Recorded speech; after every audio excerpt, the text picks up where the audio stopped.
ಎಲ್ಲರಿಗೂ ನಮಸ್ಕಾರ ರೀ. ಮುಂಜಾನೆ ಶುಭೋದಯ. ಯಾರೆಲ್ಲ ನನ್ನ ಚಾನಲ್ ಹೊಸ್ದಾಗಿ ನೋಡಾತೀರಿ ಪ್ಲೀಸ್ ಸಬ್ಸ್ಕ್ರೈಬ್ ಮಾಡಿರಿ. ಬರೀ ಇವತ್ತಿನ ಮಿನಿ ಲಾಗ್ ಏನಪ್ಪ ಅಂದ್ರೆ ಸ್ಪೆಷಲ್ ಡೇ ಅಂತಲೇ ಹೇಳ್ಬೋದು. ಅದಕ್ಕಂತ ಹೇಳಿ ಮುಂಜಾನೆ ಲಘುನೇ ಎದ್ದು ಎಲ್ಲ ಕೆಲಸ ಬೇಗ ಬೇಗ ಆಗ್ತಾವೆ ನೋಡ್ರಿ.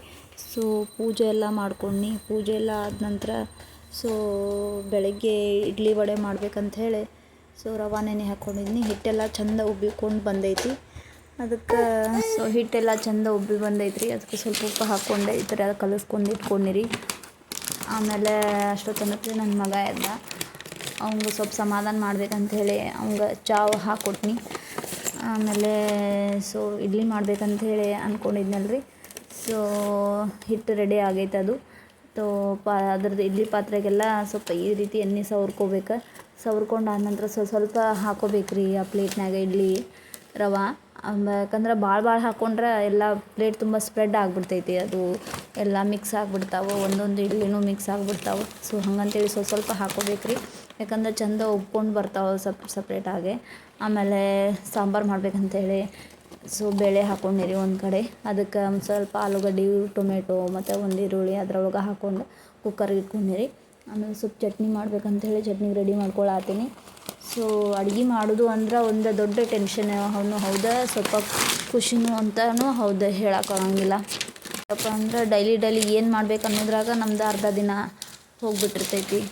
ಸೊ ಆಮೇಲೆ ಅಷ್ಟೊತ್ತು ಅನ್ನೋತ್ಲೆ ಚಟ್ನಿ ರೆಡಿ ಮಾಡ್ಕೋಬೇಕು ಅನ್ನೋತ್ಲೆ ನನ್ನ ಮಗ ಇದ್ದಾರೆ. ಇವನ್ನ ನೋಡ್ರಿ ಇವತ್ತಿನ ಸ್ಪೆಷಲ್ ಪರ್ಸನ್. ಯಾಕಂದರೆ ಇವತ್ತು ಇವನ ಬರ್ತ್ಡೇ ಐತಿ. ಸೊ ಇವನ್ನ ಎತ್ಕೊಂಡು ಬಂದು ಆದ ನಂತರ ಚಟ್ನಿ ಮಾಡ್ಕೋಬೇಕು ಅಂದ್ಕೊಂಡಿತ್ತು. ಅದಕ್ಕೆ ಒಗ್ಗರಣೆ ಕೊಟ್ಕೊಳತ್ತೀನಿ. ಚಟ್ನಿ ರೆಡಿ ಆಗೈತಿ. ಆಮೇಲೆ ಸ್ವಲ್ಪ ಬೇಳೆನೂ ಕುದ್ದಿತ್ತು ಆ ಕಡೆ. ಅದಕ್ಕಂಥೇಳಿ ಸ್ವಲ್ಪ ಬೇಳೆನ ಸ್ಮ್ಯಾಶ್ ಮಾಡ್ಕೊಂಡು ಅದಕ್ಕೆ ಅರಿಶಿನ ಪುಡಿ, ಮಸಾಲೆ ಪುಡಿ ಮತ್ತು ಉಪ್ಪು, ಖಾರ ಮತ್ತು ಕೊತ್ತಂಬರಿ ಸೊಪ್ಪೆಲ್ಲ ಹಾಕಿ ರೆಡಿ ಮಾಡ್ಕೊಂಡಿರಿ. ಒಗ್ಗರಣೆಗೆ ಎಣ್ಣೆ ಹಾಕಿ ಜೀರಿಗೆ ಸಾಸಿವೆ ಹಾಕಿ ಸ್ವಲ್ಪ ಬೆಳ್ಳುಳ್ಳಿ ಹಾಕಿ ಈ ಥರ ಒಗ್ಗರಣೆ ಕೊಟ್ಕೊಂಡು ಅದಾದ ನಂತರ ಒಂದು ಕಡೆ ಸಾಂಬಾರು ರೆಡಿ ಆಗತ್ತೈತ್ರಿ. ಆಮೇಲೆ ವಡೆ ರೆಡಿ ಮಾಡ್ಕೋಬೇಕಂತ ಹೇಳಿ ಅದಕ್ಕೆ ಸ್ವಲ್ಪ ಜೀರಿಗೆ, ಉಪ್ಪು, ಚಿಲ್ಲಿ ಫ್ಲೇಕ್ಸ್ ಎಲ್ಲ ಹಾಕ್ಕೊಂಡಿರಿ, ಕೊತ್ತಂಬರಿ ಎಲ್ಲ ಹಾಕ್ಕೊಂಡು ರೆಡಿ ಮಾಡ್ಕೊಂಡಿರಿ. ಅಷ್ಟೊತ್ತನಕ್ಕೆ ಇಡ್ಲಿ ರೆಡಿ ಆಗಿತ್ತು. ಅವನ್ನೆಲ್ಲ ಒಂದು ಬುಟ್ಟಿಗೆ ತಕ್ಕೊಂಡಿರಿ. ಅದಾದ ನಂತರ ನೋಡಿರಿ ಎಷ್ಟು ಚಂದ ಬಂದಾವ ಇಡ್ಲಿ, ಒಂದಕ್ಕೊಂದು ಅಂಟ್ಕೊಲಾರ್ದಂಗೆ. ಸೊ ವಡಾಕ ಹಿಟ್ಟು ರೆಡಿ ಆಗಿತ್ತು ರೀ. ಒಂದೊಂದೇ ಬಿಟ್ಕೊಳತ್ತೀನಿ.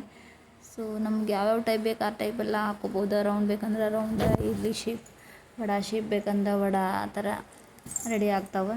ಆಮೇಲೆ ಇವಂಗೆ ಎಣ್ಣೆ ಸ್ನಾನ ಮಾಡಿಸಿ ರೆಡಿ ಮಾಡೋದ್ಲೇ ನಮ್ದು ಅರ್ಧ ತಲೆನೂ ಬಂದಿರ್ತೈತಿ. ಒಂದು ಕಡೆ ಹಾಕಿದರೆ ಇನ್ನೊಂದು ಕಡೆ ತಕ್ಕೊಂಡಿರ್ತಾರೆ. ಸೊ ಆಮೇಲೆ ಇವಂಗೆ ಅಂಗಿ ಎಲ್ಲ ಹಾಕಿ ಬರ್ಡೇ ಡ್ರೆಸ್ ಅಂಥೇಳಿ ಅಂಗಿ ಎಲ್ಲ ಹಾಕ್ಕೊಂಡಿರಿ. ಹಾಕ್ಕೊಂಡಾದ ನಂತರ ರೆಡಿಯಾಗಿ ಹಾಯ್ ಹೇಳ್ತಾನೆ ನೋಡ್ರಿ. ಆಮೇಲೆ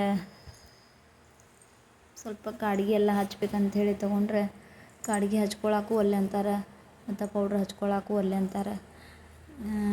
ನಾವು ತೊಗೊಂಡೇವೆ ಅಂದ್ರೆ ನಾವು ಹಚ್ಕೊಳ್ಳೋದಾಗ್ತೈತೆ ರೀ ಅವ್ರ ಜೋಡಿ. ಸೊ ರೆಡಿಯಾಗಿ ವಿಡಿಯೋಗೆ ಹಾಯ್ ಹೇಳತ್ತಾನ ನೋಡ್ರಿ. ಸೊ ಭಾಳ ಅಂದ್ರೆ ಭಾಳ ಓಡಾಡ್ದಾನ ರೀ. ಭಾಳ ಅಂದ್ರೆ ಭಾಳ ಕಾಡ್ತಾನೆ.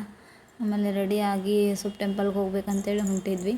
ಈಗ ಹೋಗೋ ಟೆಂಪಲ್ಲ ಸ್ವಲ್ಪ ಭಾಳ ಅಂದ್ರೆ ಭಾಳ ಸ್ಪೆಷಲ್ ಈ ಊರಾಗ. ಇಲ್ಲಿ ಹಿಂದೂ ಜನನೂ ಬರ್ತಾರೆ, ಮುಸ್ಲಿಮ್ ಜನನೂ ಬರ್ತಾರೆ.